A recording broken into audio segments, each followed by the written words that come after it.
मित्रों को जय जय सिया राम। प्रभु श्री राम की कृपा हमारे सभी मित्रों पर बनी रहे, यही हमारी शुभकामना है, यही हमारी मंगल कामना है। तो मित्रों, आज श्री गंगा अवतरण की कथा आपको सुनाएंगे। तो मित्रों, अगर आप मेरे चैनल पर नए हैं तो मेरे चैनल को सब्सक्राइब कर लीजिए और बेल आइकॉन ज़रूर दबाइए, ताकि जब मैं कोई धार्मिक वीडियो डालूं तो नोटिफिकेशन सबसे पहले आपके पास पहुंचे। देवी अहिल्या के उद्धार के पश्चात प्रभु श्री राम एवं लक्ष्मण मुनि विश्वामित्र के साथ जनकपुर की ओर चल पड़े।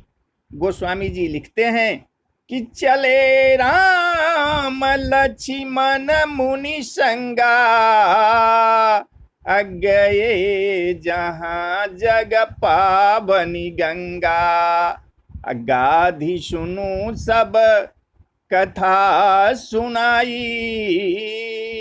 अजहि प्रकार सुर सरी मही आई। श्री राम और लक्ष्मण जी मुनि के साथ चले। वह वहां गए जहां जगत को पवित्र करने वाली गंगा जी थी। जिस प्रकार देव नदी गंगा जी पृथ्वी पर आई थी, वह सब कथा महाराज गाधी के पुत्र विश्वामित्र जी ने प्रभु श्री राम एवं लक्ष्मण को कह सुनाया। रामचरितमानस में गंगा अवतरण की कथा का कहीं उल्लेख नहीं है। वाल्मीकि रामायण के अनुसार गंगा अवतरण की संक्षिप्त कथा इस प्रकार है।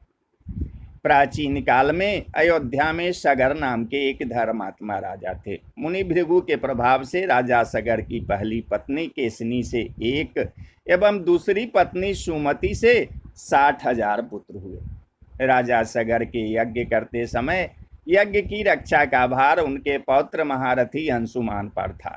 वाल्मीकि मुनि लिखते हैं कि तस् पर्वणि तंग यज्ञं यजमानस्य वाशव राक्षसी तनुमास्थाय यज्ञ मापहरत। परंतु पर्व के दिन यज्ञ में लगे हुए राजा सगर के यज्ञ संबंधी घोड़े को इंद्र ने राक्षस का रूप धारण करके चुरा लिया।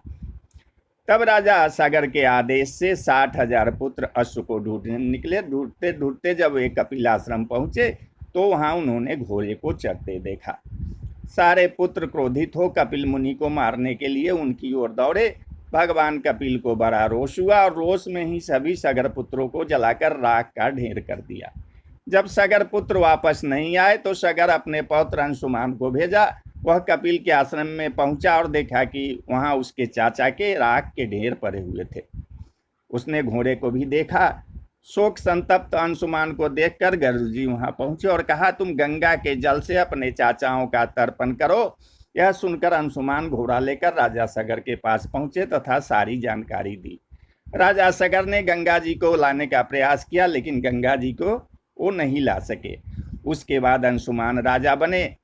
वे अपने पुत्र दिलीप को राज्य देकर तपस्या करने चले गए। राजा दिलीप के पुत्र भगीरथ हुए।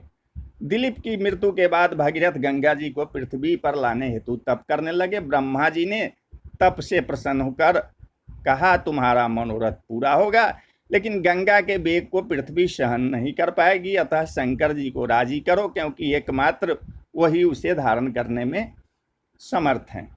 तब भगीरथ ने शंकर जी की आराधना शुरू की। शंकर जी प्रसन्न होकर कहे कि मैं गंगा देवी को अपने मस्तक पर धारण करूंगा।